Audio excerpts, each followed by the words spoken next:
So we got on this computer.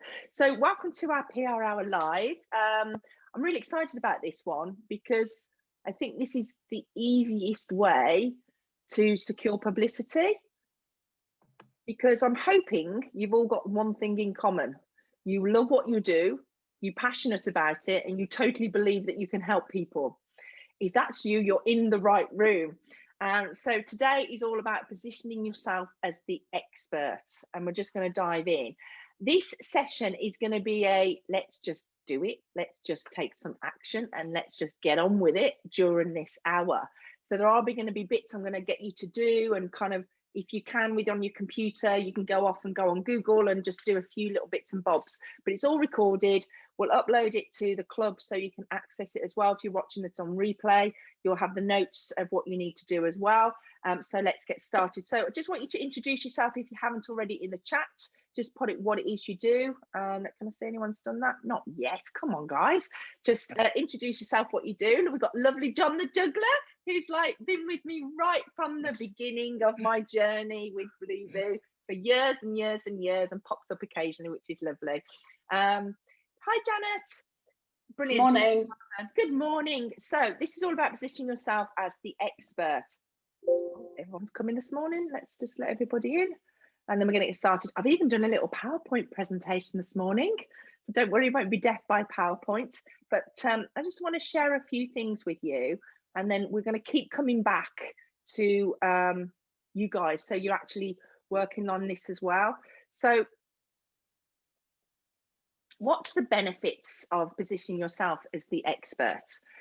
Before we go into that, let's look at the definition of an expert, because it's interesting. We've already had a session, myself and Janetta, this morning, and we all have the same fears. And I hear this so many times from my members. We have a fear of saying, I'm the expert, I'm the authority, I'm the right person to get up and comment about this. But this is the definition of an expert: a person who has a comprehensive and authoritative knowledge of a skill in a particular area. Is there anybody on this meeting that cannot answer that? Is there anybody on here that doesn't feel they're the expert? I don't know how to stop sharing. Just bear with me. So that makes you the expert. The benefits of positioning yourself as the experts, forgive me with the PowerPoint, it's been a while since I've used PowerPoint. It's unbelievable, because especially with the media, if you're positioning yourself as the expert and you get PR coverage, it really does raise your profile, build credibility, but most importantly, gives you your end game of putting cash in the bank, bringing you new customers, selling your books, your products, your services. It just puts you to a whole new level. And it kind of makes people, the difference between why they should go with you and why they should go with their competitors. Well, if you've been on the BBC, or you've been featured in the Telegraph, or you've written for trade industry magazines, the experts, they're going to believe you more. So when I had Mums in Control, I was just known as a franchising expert, a mumpreneur, a go-to person for women in business. I was nothing special, but I absolutely loved what I did. And I genuinely wanted to help people. And I genuinely had thoughts about my area of comfort zone, if you like, which is my level of authority and expertise. But I almost feel like it's imposter syndrome. And I think you guys are all going to probably be in that fear stage of, oh God, but I'm not the expert. It got to a stage where the PR was doing so well with me that I actually got asked to organise a summit for the Equality and Human Rights Commission. And you ever think, oh my God. So I was sat around like this boardroom table with all these amazing influencers, you know, and then it was me that was organising it and leading it with the Equality and Human Rights Commission. And I felt like this whole imposter syndrome. So if you feel the same or can resonate with it, do not let publicity or positioning yourself as an expert stop you. If I think all of you are here because you genuinely help people, you genuinely love what you do, and you generally know that you've got products and services that will change people's lives. Do you all agree with that? Can you nod if you do agree with that? Super, you're in the right place. Lovely to see you, Tracy. Hello. Okay, so let's get started on this then and go a little bit deeper in terms of what we're going to talk about. With the Zoom, it keeps going on to different things. Hold on. Okay, so I'm going to ask you, what do you want to be known for, though? So this is kind of a bit of a let's do the work now. What do you want to be known for? What are you an expert in? And I just want you to write down 3 things that you are an expert in. Write them down now so that you can use this and you can access this. And I want you to put them in the chat so that you are accountable. So what are you an expert in? If you're uncomfortable with the word expert, what can you talk about confidently? What do you want to be known as? What go-to person do you want to be known as? And pop them in the chat. Just get my notes actually, I printed off.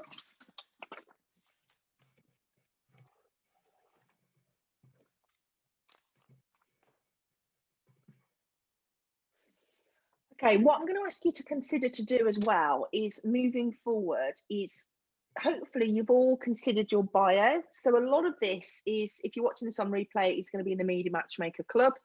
And all of you hopefully will have created a bio, like an overview of what you do.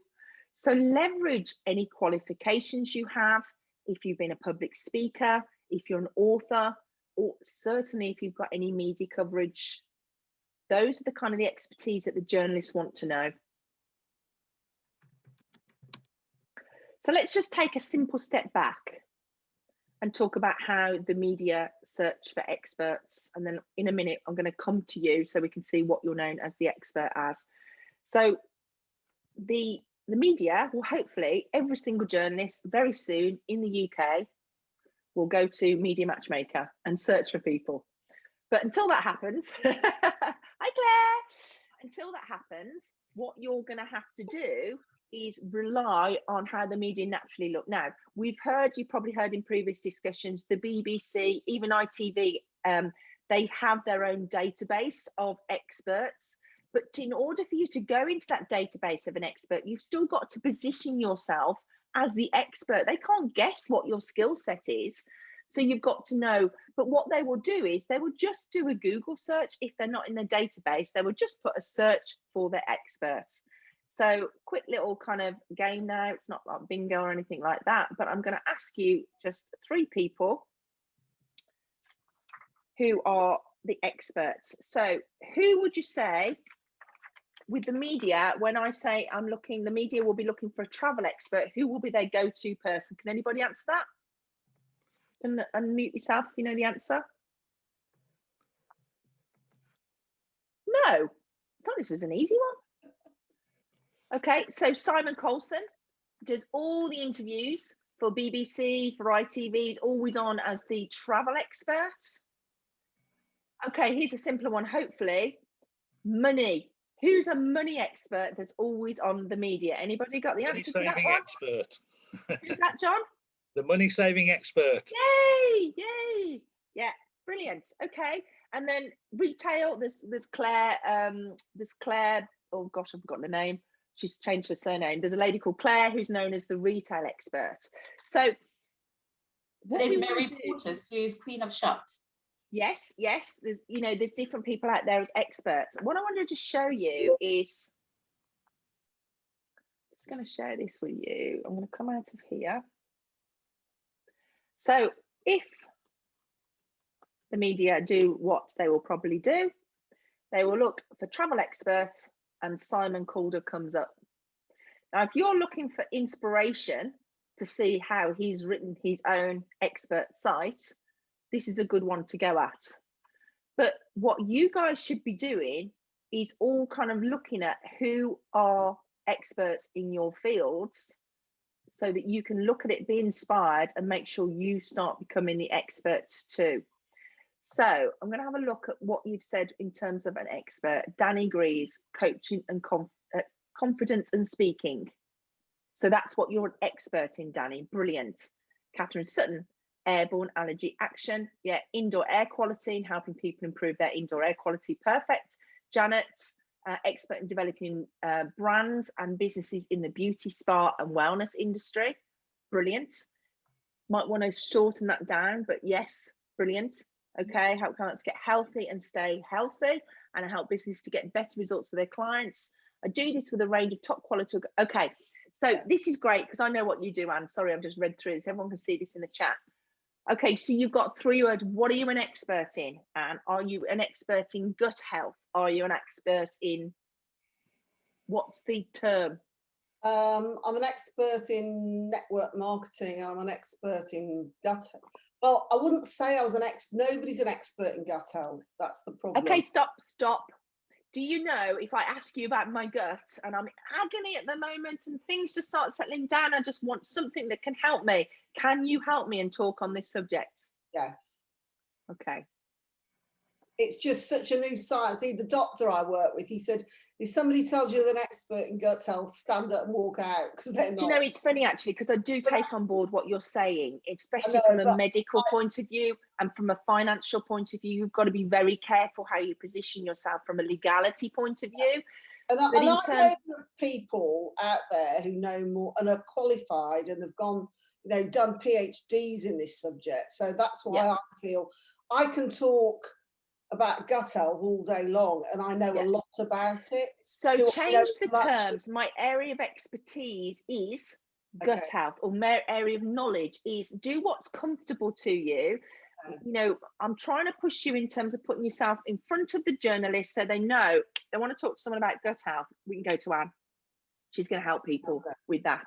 So Catherine, brilliant. Inhaled allergies, indoor air quality, improving air quality. Perfect. Helping, oh sorry Anne, you probably then put yours afterwards and I read out your instructions. I do apologise. Helping health, wellness and beauty businesses improve client results and make a profit. So network marketing experts is the answer to what you're doing. I juggle, stilt walk, hula hoop, unicycle. Oh John, I have missed you. Plus help businesses to certified and licensed business. So you're known as the hoop guy, John the juggler. Even I know what you're known for, and you've been in the media and knowing what was on Britain's Got Talent and all this stuff like this. So people know you for what you do, don't they, John? And they know that I write very catchy songs. Yes. So for those that you don't know, John's been with me for many years, and he responded to a Journo request that came in, and it was for Saga magazine, wasn't it? That's right, yes, yeah. And they wrote a 3-page article. It was just happened to be about someone has anybody taken up fitness in hula hooping in later life? Was that what it was about? It was, have you turned a hobby into a business after being made redundant? And was it a weird hobby or something like that? So I got in touch, and it was a 3-page spread, and they sent a photographer up and a makeup artist, and my grandchildren got in on the act as well. And it was brilliant. So John goes into schools and helps people, and just juggling and hula hooping to get kids fit in a fun way. And because his media presence, and this is a great example that I'm glad you've joined, because his media presence got higher and higher, what happens is the production companies, the TV producers, the radio producers look for people that are already media friendly. And because I had already had kind of a social media presence and a media presence, you then got approached by, who was it? And you got on ITV? Yeah, Britain's Got Talent contacted me and asked me to go on the show, and I actually turned them down 6 times. But they kept coming back because they wanted the hoop guy. And eventually I gave in. And as I say, I was on in the first round. Look, if you get an opportunity, make the best of it. I went on stage, I did my act. I changed my act part way through because the 2 buzzers went off. So I thought, they're not liking this, I'll adjust it and go into the comedy part. And at the end, I didn't just stand there and let them talk. I spoke to the audience and said, well, audience, it seems a couple of the judges didn't like my hooping. Maybe they think they can do better. And I got the judges up on stage to have a go. I did a little bit extra for David Williams, which wasn't in my act, but actually is now in my act on telly because they edited it in. They will do that. And I mean, I remember watching you. Do you? Oh, that's so cool. That was 2017, and I then got into the live semi-finals as well. And at the end of the day, I know it wasn't my good looks. And it probably wasn't my skill with the hula hoop. It was that very annoying song that I wrote. And if you like that, I have written another one since, which is now available on Spin Up. Perfect. You can get it on. You can get it on Amazon, Alexa, and all those things as well. So. And do you know what I love about this is, John, you know, I hope you don't mind me saying, you're just an ordinary guy, just like us, you know, but the story was quirky, it was in the mood, it fitted everybody. But what happened was, you could think, well, how is this going to help John in his business? Saga magazine, how the hell is that going to help his business? ITV, Britain's Got Talent. But he was known as the go-to person for credibility. You know, it opens doors. So then when we spoke a lot about this, didn't we, John? When you went to the schools then, you approached them as the hoop guy and they knew you. So it was an easier sell for you to get in to sell your services, wasn't it? Well, I am still getting inquiries because I don't know if any of you have seen the new LucasAid advert on television. Where there's a young guy hula hooping with a bright orange hula hoop to match LucasAid. I was actually approached to audition for that, and I did audition. I sent in a video. They wanted someone that didn't just hoop but could do other everyday things as well, comb the hair, work on a mobile phone while they're hooping and walking down the street. Unfortunately, I didn't get it because they were looking for a young, cool dude. And when you see the advert, you'll realise he was young and cool, and I'm not. We'll look out for it now. We'll look out. But also then what happened was it had a snowball effect. And this is great. And I didn't know you were coming on today, John. So thank you. But then what happened was you then got onto This Morning with Phil and Holly, didn't you? It had a real snowball effect from a media point of view, didn't you? I've still got the hula hoop that Holly used. Brilliant. So it's really important, guys, to position yourself of what you want to be known for. So whether it's the expert, you're comfortable in saying, what do you want to be known as the go-to person? Use whatever phrase you feel comfortable with, because I know that I kind of inspire you, hopefully, but I also know you go away and think, I can't do that. I'm petrified. That's not me. I'm not an expert. Da, da, da. Use what's comfortable for you. And I know this because I sometimes feel I'm not the expert. I can't do this, but I know I love what I do and how I help people. What I'm going to ask you to do next is, if any of you heard about setting up Google alerts? Have you? Are you aware of this? Yes, a few people are nodding. Perfect. Catherine, have you heard about? Claire, you putting your video on, my darling, or you just keeping that lovely smiley face on your picture? She's probably just working away in the background. Catherine, do you know about Google alerts? Not really. Okay, so I'll just cover it off really quickly, and then you'll be able to go in. There's tutorials you'll be able to find for this, so it's easy. So Google Alerts basically allows you to set up. Let me just go back onto this. You can just set up searches for anything. So if you're looking for inspiration, what you can just do is go to Google, and it's google.com/alerts, and you can basically search for anything. Now, you might want to search for your competitors, so you can see what your competitors are up to and be inspired. I'm not asking you to kind of take anything that they've used and just use it for yourself, but you can be inspired. We know there's nothing new in the world, and see what they're talking about. And you can put in any topics in Google Alerts, any key phrases. So for you, Danny, confidence, might be a key phrase, and you can set the alerts up so it searches for the news, not just blogs. So it's relatively easy to get set up. Sorry, I need to still share the screen. I just need to come out of PowerPoint. So what you have to do is you just go into, I thought I'd set this up already, Google. Let me Google Alerts. So this is a different website that I've got. Just bear with me. Rachel, Media Matchmaker. So I just set a few Google Alerts here. So you can set up your name, and you should all set up a Google Alert on your name so you can see what's being talked about you. This is a great way as well to see if you've had any publicity that's in the media. So you can set up any keywords on how to position yourself as an expert, maybe a topic that you want to know about. So for you, it might be multi-level marketing, Anne, or hooping, John, or indoor air quality for you, Catherine. So you can see, let's look at indoor. This is when I panic, when I type air quality. Okay, so you can show the options. So you can search and you can send the alert to you as often or as little as you want. So it might be once a week, you can just get a roundup or as it happens. And then you can look for news if you want to. So you can see what news has been talked about on indoor air pollution. This is going to be great for you, Catherine, because then what you can do is then you can comment on that there, see who's writing blogs and it connect to these people, but obviously it gives you inspiration as well. So have a look at, you can look for any search, so you can look just for the United Kingdom, so you can see people that are relevant.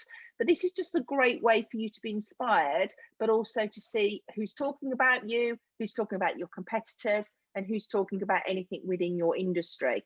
So if you haven't already, I would highly recommend that you set up the Google alerts that work for you.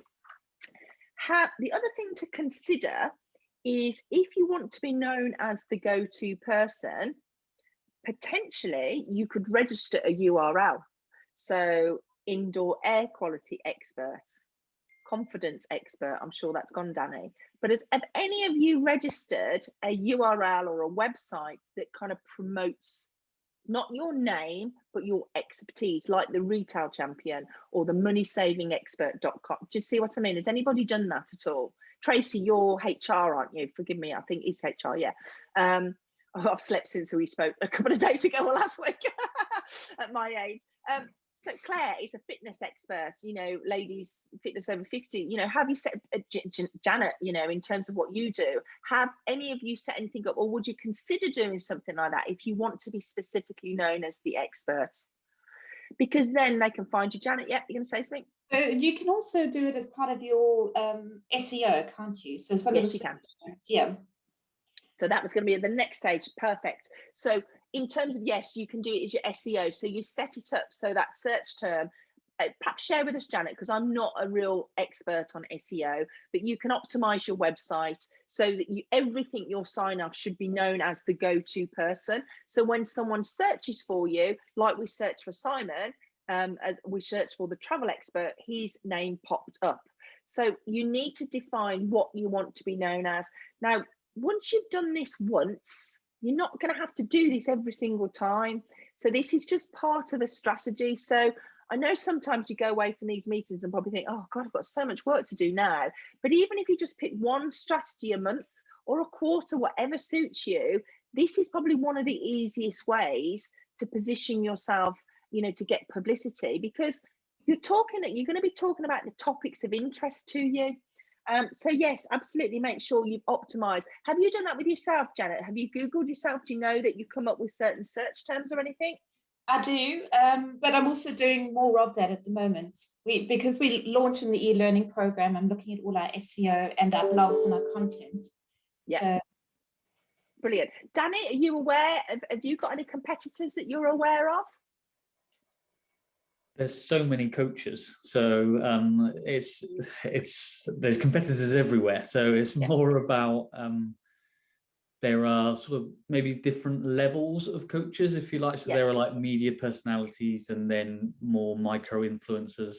So people around that I've got a list of, but there's so many. So and also be inspired by those that are working with the media. So kind of perhaps put BBC confidence coach or something, see what comes up, have a test with it and see who's in kind of like the little database. But one way to kind of get the credibility is once you've established the 3 keywords or what you want to be known as the go-to person, I specialize in XYZ, you need to start putting it everywhere on your socials, on your social media details, on your LinkedIn, on your sign off.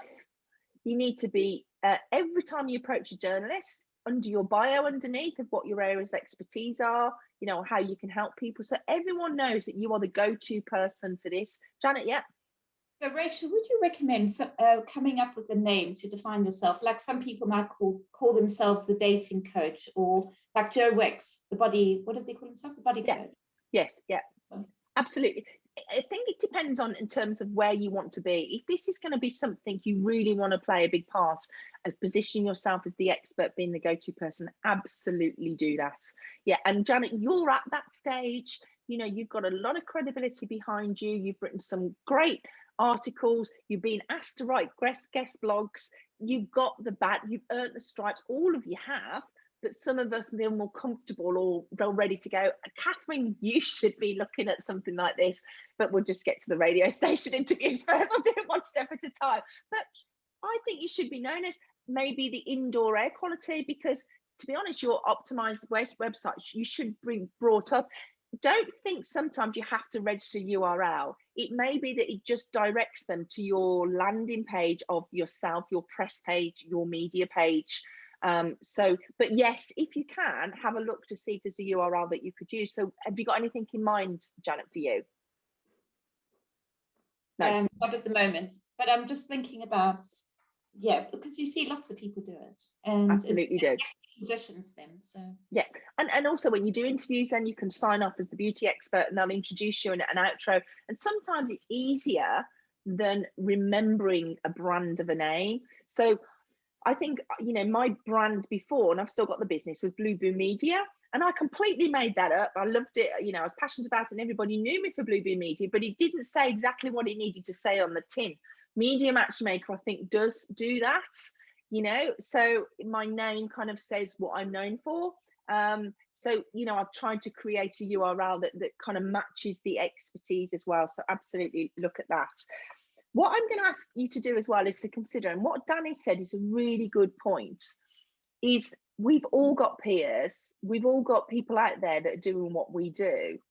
So why not collaborate or see if you can interview them, share best practice, be known as kind of the go-to person to kind of inspire your audience, but also then you can connect that to the journalists. Most of you have access to the media database here, or have access to journalists, or you can take the time yourself to find the right journalist contact details, but most of you have access. So you could say, you know, we're just interviewing someone that's really high up there, Danny, I don't know, Paul McKenna, I don't know, is known as confidence, isn't he? You know, in something like that. So you could try and secure an interview with him. Or indeed, just so you're aware, you don't always need to interview the celebrity, the well-known expertise to quote them. You can still quote them if it's in the public domain. So with Mums in Control, we interviewed a lot of celebrities. We did actually interview them, but also sometimes we would just refer to them. You see it all the time in the newspapers and the magazines. They're referring to celebrity that's just, you know, broken up with Brad Pitt or whatever. You know, they just refer to it. So you don't always necessarily need to know them to kind of re-quote them and to use their material, but also share their material. So if, let's say, Paul McKenna was, Danny, I'm just making this up as I go along, by the way, as you could probably see, has written something on confidence, share his article, because he's going to go, who's that Danny sharing mine? And now all of a sudden you're connected in people's minds to Paul McKenna. Does that make sense? Jeanette and I were speaking about this earlier, and we were saying about, you know, there's people out there that we kind of think they know more than me. They're more of an authority. How can I comment on that? But you know what you know, they know what they know. And I bet if you had a conversation, you probably know pretty much the same things. You're just helping people in slightly different ways, but the end goal is the same. So why not collaborate? Most people don't see competition as competitive, and they want to reach new audiences too. So just like media, you could look at sharing, you know, other experts' comments and articles so that you're known as the go-to person. In terms of your expertise as well, one of the easiest ways is to react to news stories. This is something we've talked about now lots of times, especially if you've got access to the media database. If there's a story that is talking about, you know, we know Claire's probably busy working away in the background because the gyms are open. I think they're opening next week, actually, aren't they?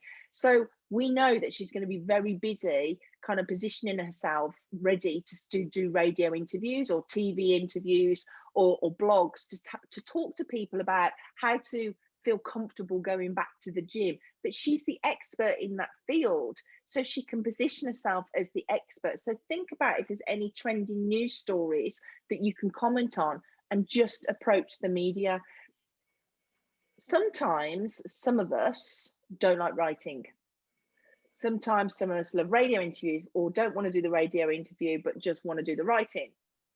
That's absolutely fine. The journalist's job is to introduce you and to interview you. Your job is just to be the great source of information. Please always remember that.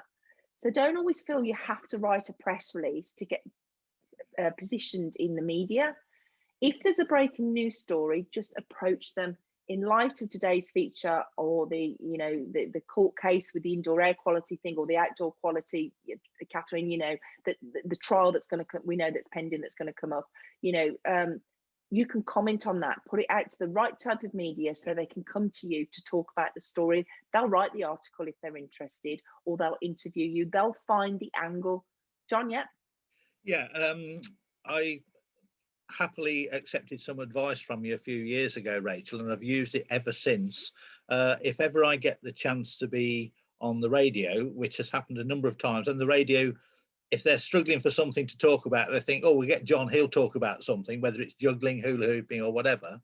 But when you're asked to talk about a subject on the radio, the advice that Rachel gave me was to not just turn up and answer whatever random questions come up, but to send them a list of questions that they might like to ask me, with an idea of what sort of answers I'll give, so that they can choose the questions they think are most relevant, and they know they're going to get a good answer, but it stops them asking silly, daft, awkward questions, because that shows them up as not having any clue. But when they ask a relevant question, it makes them look clever, and it allows you to give an answer that the public want to hear. So that's the best bit of advice I've used from you, Rachel, over the years. It's really bless you, John. I'll pay you later. Danny, I'm going to come to you in a minute. And also it tells them that you really are the authority, because they can see your answers are going to be good. Yeah. And you'll find this Q&A sheet in the Media Matchmaker Club for you to access this, to give you an idea of what to put. But yeah, absolutely help them as much as you can. They're time poor, but they will still do their due diligence. But also, along with your Q&A sheet, you do your intro. This is who I am, this is my area of expertise, and your outro. So there's a few things that you can help them with to give to the producers for radio interviews. But yes, questions and answers do really work. Danny, you put your hand up. Yes, please. Could I talk through an example with you? Yeah, of course. So I found an article this week, which is like a brand new published article, and it's basically talking around the same technique that I use. So it's just been released. It's got lots of science and research in. I was just wondering, how best can I leverage that, because it's so fresh. So So where was the article? Where did it appear? So it appeared in a physio magazine, and it was about stress. So my background's a physio as well, so they kind of like merged together. Brilliant. And who wrote the article? Who was quoted in the article? Who was there? Somebody that appear, or Yeah, so it was one professor from Leeds University, and then another sort of coach. Okay, so what I'd be tempted to do is to kind of say, I'd love to kind of expand on your article, and put your spin on it. Can I quote you? Can I use your quote? And it will, and then I'll distribute it out to the main media. So you've got to be careful what you lift from other people and share, because of the copyright, point of view. But if you go to the source and ask them, could they give them a fresh quote, or would they be willing to, definitely then you could write a story about it. And you could even kind of then say to the media, there's a recent article that's been featured in and put the publication, and it was about this. We've done a fresh story around it because we just think it's going to be topical to the wider audience. Here's some quotes and do the story about it. Absolutely. Okay. And then for you, I know you're very comfortable with radio now as well. And your aim, you were going to, you kind of nailed the regional radio producers, and you were going to then get onto the nationals. It might be something. So I was going to use this. Perfect. So, there's a recent story that's come out in this magazine. I've been chatting to, get the authority, to be able to use the quotes, and then suggest it as a debate or as a topic of discussion.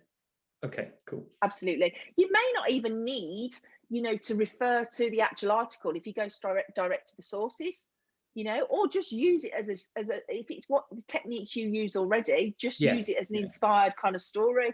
But the more credibility, if you've got quotes that are already there, you might be able to just go direct to it and just might give more credibility for your story. Okay, great. Thank you. Perfect. No, you're most welcome. So yeah, what John says is make it as easy as possible to the journalists, and don't be fearful. If there's a trending news story, contact them. You know, you've all done hopefully an intro email, so that you can basically introduce yourself to the journalists and tell them what your expertise is. Tracy, I know hopefully you're going to be accessing the accessing the media, the media database. This is standard. What we get people to do first is send an introductory email, so you're positioning yourself as the experts. One of the easiest ways, Janet, you've had loads of success, haven't you? Tracy, I'll come to you in a minute. I can see your hand raised now.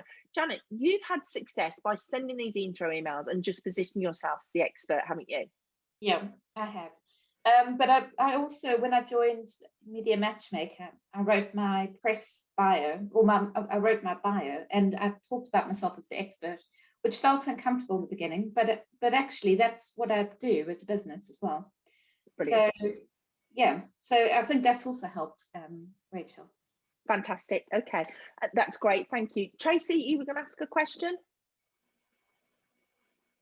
Yeah, so I just in terms of responding to news stories, there was a news story a while ago about I can't remember his name because I call him Knobhead, the guy that owns Pimlico Plumbers, you know, that guy that did that whole no jab no job thing.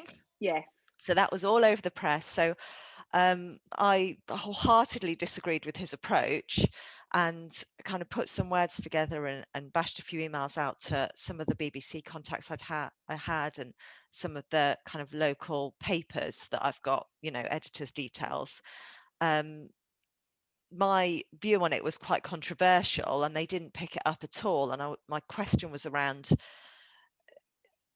is it good to argue against a popular news story, or should we be kind of riding the wave with whatever nonsense is being told just to kind of get question, some coverage? And it's literally next on my list. Have an opinion. Absolutely, yes, 100%. The media love opinions. So, you know, have an opinion on something, and that's great that you use that story for coverage. But always think about what's the end in mind. I say this to all of you, but think about what's the end in mind. If it's stepping stones to get onto the radio, so you're known as the go-to person, then it's worth you commenting, because what he quoted was, it's to do with what you do from a HR point of view. Yeah. So you can have your intro, your outro, right? It's served you well, and then you can put on your website as featured on the BBC. You know, so it opens doors. But absolutely have opinions. The media love controversy, but you have to sometimes question if they're going to sensationalize a story or twist it or do whatever. Is it the media outlet you want? So always come back to, is your audience going to be listening to that? Sometimes, as we said, if it's a stepping stone to start your radio. So like for Danny, although it is Danny's audience, Danny's been doing a lot of regional radio interviews by just putting a poll. So he'll see what's trending, you know, in the news, or in the field at the moment. He'll put a trending poll or a question, do like a little survey results, send it into the media. That works really well. Whatever strategy you use, you might just use a few of them. You might use all of them. Be consistent. And this is where a lot of us don't get the time. So I do get it, but try and be consistent. Once a month, just contacting the media, looking at what's trending in the news stories. And if you've set your Google alert up, maybe that will inspire you to make it easier for you to say, all right, this person just talked about this. Because whatever you do, it's going to help. You're going to be putting your newsletters, you're going to be sending it out to your members, you're genuinely helping, sharing it on LinkedIn. And the reason why you're doing that is probably because you genuinely know it's going to help someone. So why would the media not want to interview you about that? But it is about consistency, so that they can see that you're reliable, and just be you. Don't feel, oh my gosh, Simon Colden, and I'm not the money making man. People buy off you. You're here hopefully because you click with what I do and how I teach you, and you know, the way that I am, you know, and I'm very different to probably how other people teach media training, you know. So go with, you know, just always be yourself. Always know that if you can't answer the question, They're not there to trip you up. Be honest. Do you know, I've never been asked that question before. I'll find out for you and I'll come back to you another time and then move it on. A conversation I had with a member the last couple of days is sometimes we're all uncomfortable about what the media might ask us, or sometimes we feel like we're going to be tripped up. You are probably not going to be tripped up. But a piece of advice that I learned, and I've shared it with people, is practice with a friend or an associate or buddy up and ask your 5 worst case scenario questions. So ask the worst thing you think people are going to ask of you that puts you in your, oh my God, I don't know how to answer that. It might be something to do with your past. So here's an example. I was on Dragon's Den all those years ago, and it didn't actually go to air. And for Mums in Control, and I was so excited, and it was the beginning of my PR journey, and I was just like so wet behind the ears. It was unbelievable. And I remember knowing that I had to do the interview at the end, and I went in and there was Peter Jones, Duncan Ballantyne, Rachel Alno, and it was just so scary. And anyway, I was so proud because I'd had a front page cover. Rachel Alno had been interviewed in this magazine, and then as you open the magazine up, there's my interview. I've been interviewed as well, and I was right next to her. So I handed out this magazine, and it was all about how I'd overcome adversity, had to shut my marketing agency down, close it down responsibly, found everybody jobs. Annabelle Was Little came up with Mums in Control. I thought it was a really inspiring story. Duncan Ballantyne said, and I'm selling franchises, Duncan Ballantyne said to me, so you've gone bust. Who's going to give you your money? You think, oh, this isn't going well. So it was just like, how do you recover from that if you're not prepared?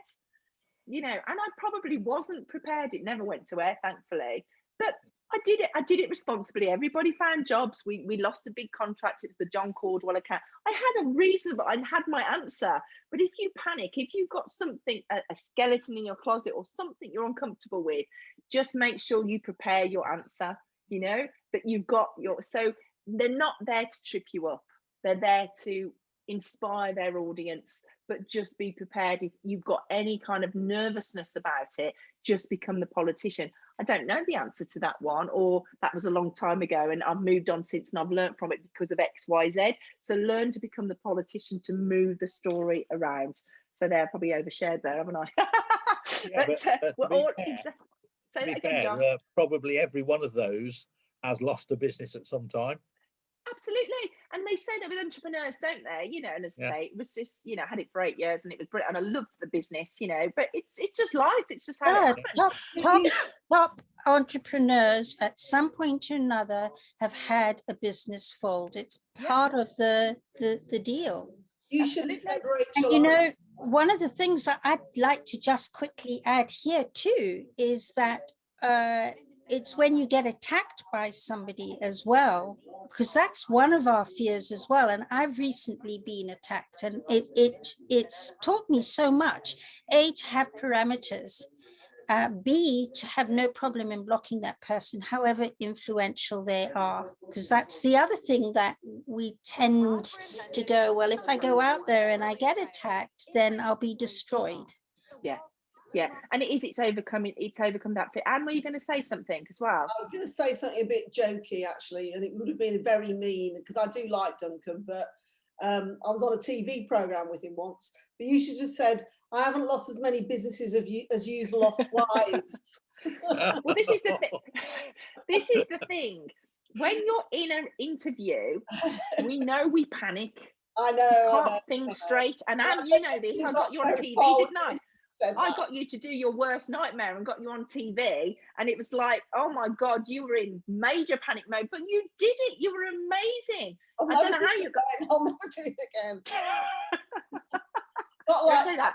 I'm trying to get long. I wouldn't mind doing 10 minutes, but an hour was just I'd rather go and have surgery. Oh, I love how you're all so lovely. Anyway, so have an opinion, you know, always react to news stories, be consistent, but also be prepared for your own fears, because you're the only one with those fears. You know, in truth, and I've realised this a long time ago, nobody cares about us really day to day. They're all too busy getting on with their own business. And as long as you're genuinely coming from a good place, that you're trying to help people, you can't go wrong with that, can you? I just want to share just a few things with you. And this will hopefully inspire you. And a few of you, if you've known me for years, you may have already seen this, but I share it because, it's worthwhile doing. I'm trying to get back to my PowerPoint. Forgive me. So, hold on, let me get back to PowerPoint. Sorry, guys. Share screen.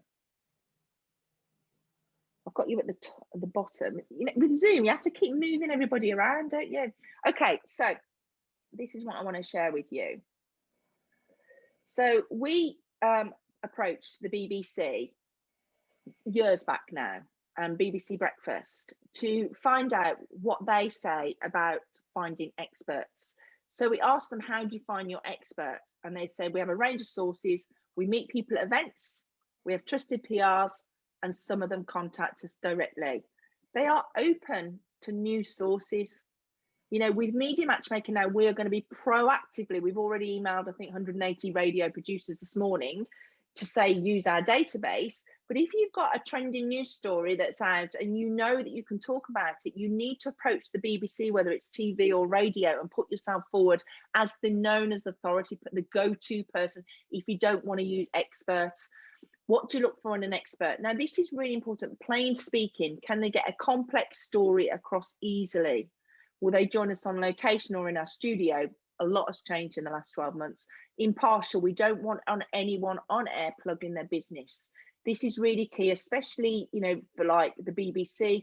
The local stations, you kind of can get away with it and they will pretty much promote you anyway. But the BBC nationals, no, leave them to intro you, outro you. You might get away with one kind of key message promoting yourself. It might be, for Danny, let's say he's getting onto his radio, which is going to be Stress Awareness Month, and I know he's going to be on Radio 2 or Radio 4 very soon, and he's going to talk about, you know, I've put together 5 top tips on how to overcome stress, which they can go to dannygreaves.com and download. You might get away with that once, or you can put it on your website and then put it on your outro. You know, for 5 top tips of Danny, just visit his website. But this is where your kind of SEO is known. If you're known as the go-to person, then they're going to be able to Google and find you. We ask, do you keep your contacts to use again in the future for future articles? A lot of the time we keep contacts if they do well on air. Occasionally we might follow up a story. I've seen this happen so many times as well. They see that you've chatted to them, then they find the story behind you, and then they really want to share the story. And I think this is what's going to happen with you, Janetta. I think you're going to get onto radio as the go-to person with teenagers and family and parents, and then you're going to kind of, in that moment when you're talking about it, you're going to share your story and someone's going to go, wow, we want to get her story on. So they will follow up stories. Do they share contacts? Yes, both with the Breakfast and other BBC news teams within the BBC. The BBC now have a database. We interviewed Kevin Pashby, who's a producer at the BBC, has been for years. They now have a dedicated database where they put their go-to people in, their experts in, and it's shared right across the UK. So if you get in from a regional point of view, then it's going to open up doors from a national point of view. We asked them, can business owners send you their expert profile and story ideas for you to keep on file, and if so, where to? I'm happy to receive submissions on email, but do not want to be bombarded. This is important. They put, I prefer people only contact me if they have an expert on a particular news story. So if there's anything trending, contact them at the time. It's most annoying to get lots of PRs sending you companies just because they're interesting. 99% of the time, they're not interesting at all. They just want a free ad. And that's so true. This is coming back to the whole thing of me telling you, your job is to tell, not sell. Your job is to tell the story, is to follow the news, is to have an expert opinion on something that's going to help their audience. Your job is to be the great source of information. The journalist's job is to be the journalist's job is to interview you, sorry. So your job is always to be the source of information. So I just want to share this before we go to questions, and I've shared this so many times. In fact, I need to make sure I'm sharing audio, and some of you are going to know what I'm going to do next. I can never know how to get back, so forgive me. How do I get back to stop? Oh, there we go. Stop sharing screen, and then share. I'm sharing options. Let me know if you can hear the video. I'm hoping you can, because I want to share this with you if it's available. It's probably not going to be available, actually. This, is it going to work? No, it's not going to work. It's obviously not meant to be. So have any of you seen the interview that was on the BBC, not on the BBC, it was on Sky TV, and it was a guy that was, the BBC or the Sky TV had lined up an expert to talk about news and music and how music has changed over the years. And the expert was called Guy Cuny. And what happened was he was in the studio, or the producer wanted to go down to get him ready, and the taxi driver was in the reception area waiting to take home Guy Cuny after he'd interviewed him. So the producer from the TV studio came downstairs with the mic all ready to go, and when Guy Cuny, the taxi driver, put his hand up, he was whisked upstairs, mic'd up and put live on television. And the interview is painful. It's absolutely painful. This shows you how quickly they turn the stories round, because they need to find people that can answer. And the poor guy, he was brilliant. He literally spoke about, I think about 2 or 3 minutes painfully about how music industry had changed and how you can go online. And it was just, and I've said it so many times, but the point and the message of the story is, if he can do it, a taxi driver, and talk about how music has changed in the industry, I'm hoping you guys know enough knowledge about what you do to answer any questions. So positioning yourself as the expert is one of the easiest ways to get publicity. Most of you have naturally done it with the database, with your intro emails. Then once you've done your intro email, you're kind of doing this already. I'm asking you to just adopt it once a month and send something in light of the recent news story, a comment on XYZ. I think it can make a great topical debate for your radio station, or it might be an article you want to write about. These are the topics I can talk about. I'd love to help. Let me know. You might want to write that article and attach it. Or if you don't like writing, you might just want to put an overview. It doesn't have to be long. In fact, the shorter, the better for the journalists, because they're literally going through loads and loads of emails. Your most important thing is your subject, your header. So it literally does exactly what it says on the tin. In today's news about suicide, I'm available to comment. In the beauty experts exploded, or the beauty industry's exploded, or something's gone wrong with something, I'm available for comments. You know, gyms going back, you know, fear of going back to gyms. I'm a gym owner, I'm available for comments. It's all those things. It's just putting yourself forward. Tracy, you've got loads coming up with HR and the God, the way the economy's going, you pick every day to a news story, really, couldn't you, to go to the media with. And I know you're looking for your regional franchises, and then as a franchisor as well, you're looking for the national trade stories as well. So, you know, and think about where you want to be. Always come back with positioning yourself as the expert. Start with the end in mind. Who is it you're wanting to position yourself to? Who is it you want to reach? What new customers? And then where will you find them? So we've got 5 more minutes. Any questions at all with anything we've gone through?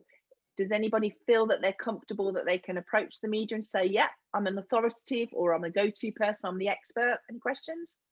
You're going to go quiet now, aren't you? John, what's what? Yeah, yeah.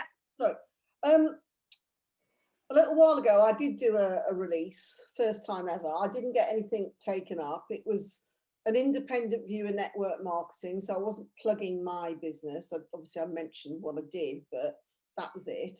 So it was sort of an unbiased view of the pros and cons of it. There's been a story on Coronation Street recently about network marketing, which I thought, oh, great, you know, it's going to raise the profile. Unfortunately, they've got it horribly, horribly wrong and completely and utterly inaccurate. And if anybody was watching that, you wouldn't touch network marketing with a barge pole. But network marketing does get bad press, and this is but it's such a shame, because there are, you know, the company I work with has been going for 50 years. It's quoted on the New York Stock. But this is where the story is, you know, in terms of, you know, the topical bit is the Coronation Street with the story, you know, from a radio point of view, you know, how Corrie now is even, you know, slamming network marketing. you know, and then you go in with this, so that could be almost like the headline, you know, beware, you know, people are desperate, you know, looking to make money, you know, you've got to beware where you invest, and then talk about it. So yes, you absolutely do have to, but do your research. There are businesses that you can make great money. I've been genuinely helps people, so you get to switch it around, because most of the companies are legitimate. They're just people promise people a fortune in 3 to 6 months. Well, that doesn't happen. So it's not the company's problem, really. It's the way. It's a lucky break with you. And the thing is, it's being consistent. And this is what I'm saying. It's regularly showing up, being consistent, because that one day that your press release on it, that obviously they didn't want to cover the story. The next day, it might have been topical that they want to cover it. So it's putting yourself. Calling some of the people I wrote to. Say that again, sorry. Would it be worth perhaps phoning some of the people? I would do it as a new story, repurpose it, refresh it, and that's what you've always got to do. Your expertise, your knowledge, the services you offer is nothing new. It's the same thing. I'm not asking you to reinvent yourself, but what I am asking you to do is to reinvent the way that you're approaching the story to make it topical. Okay, so absolutely yes. So John, for you haven't joined us for a while. This hopefully you knew was about positioning your expert. Have you got ideas of what you want to do? Have you got something in mind? Yes, I have. I do see myself as an expert, especially with the hula hooping. I've taught literally thousands and thousands of people over the years. I do talks and and demos at women's institutes. The eldest lady I've taught to hula hoop was 96 years of age. I can teach anybody. Most people panic because they're sure they won't be able to do it. Oh, no, I won't be able to do that. And honestly, I can teach most people in 2 to 3 minutes. And it's because of my expert knowledge, not just knowledge that I've picked up along the way, but research I've done as well. And I'll tell you now, if you go onto Google and ask the question, what size hula hoop should I buy? You will get the wrong answer from so many people, because there are so many hula hoopers out there. Just because they can hoop and they've heard somebody say what size a hoop should be, they've listened and believed it, and that's what they tell people. And it is so wrong. And the reason so many people fail, and the reason I am so successful, is because of my expert knowledge. And I've been thinking for a while about writing a book, which I may still do. But I'm thinking now I really need to do videos about how to hula hoop, and not just the basic, but all the way up to the more difficult level tricks, and charge for it and make some money from it, because so many people yeah, absolutely. And it's not just for the young, it's for the middle-aged, for the old, for the young as well. My daughter's doing it at the moment. She's chatted to me, and she's like, I'm like, for God's sake, you're making me feel seasick, because she's like, get that. It's so, it's for everybody, but what's the point of it for you in terms of what's your end goal with the media? What is it you're trying to achieve to get back on the media, to sell, then go online and learn how to do it? I want people know me from Britain's Got Talent. I mean, when I go to schools now, the children are singing my song while I'm unloading the van even. So, I'm still remembered for that. But I want to help people to be able to get fitter. It strengthens your back. It helps with slimming, trimming and toning. It burns around 420 calories an hour. That has been scientifically tested. There's so many good reasons for it. And you need to keep fit and active, especially while we've been in lockdown. I was 53 years old when I learned to hoop. I'm 68 now, and I've no plans to retire yet. I want to keep going as long as I can. And I love to teach people. I've taught people who are deaf. I've taught people who are blind. I just love teaching. And what I'm seeing, it upsets me so much to see the wrong advice being given, even on Facebook groups from so-called experts. And what I'm seeing with this, John, and with all of you, because I know you all very well, Tracy, I'm getting to know you as well, is you all are passionate about what you do. You're all genuine. Yes, I do. I've known you for years, and you're wonderful. And but you're all Janet, and all of you. You're all, Danny, Claire. You all work. Catherine. Oh gosh, how can I forget you, Catherine? Oh my God, you are absolutely passionate about what you're doing, and you're doing it for the good of sharing your message. You deserve to be putting yourself forward as the go-to person. Hopefully I've shared with you just some tips today to make it easier. Some of you that are already have been doing this for a while, I'm saying the same things because I can't reinvent anything that's new, just like you can't say anything new in your industry and what you do. But hopefully I've given you a few little tips and confidence to say, right, I need to put myself as the go-to person. Because Claire Rayner, who was the retail expert, started off as just like us. I don't remember the name now, but she's repositioned. She literally started off just like us, but she positioned herself and said it enough times that she was the retail expert. So if we put in it, retail expert, she will come up, the retail champion, the retail expert, Claire Bailey now. She's right up there as the retail expert. One thing I'm going to leave you on a note is PR. What does it stand for? Perception is reality. Your job is to give the perception and make it become the reality. All I'm asking you to do is to share your level of authority, your expertise, not just only with your own community, with the media. I'm not asking you to do anything new, just simple intro emails, following the trending news, be informative, and just do take action with it. And I think most of you are doing this already, but hopefully with the Google alerts, looking at your peers, doing interviews, you've got a few different tips on what you can do. And I think, Catherine, you've been doing this, haven't you? You're speaking to experts from an indoor air quality point of view. Janetta, you've been collaborating with people. You're kind of all doing, Janet, you're doing great things as well, and you're writing articles. You're all kind of pretty much there, really, aren't you, already? It's just been consistent. And thank you for your time. We've run over, so thank you for staying. I do appreciate it, and I will see you all next time. Have a good day, everybody. See you later. Take care. Bye. Lovely to see you, John. Take care. Bye.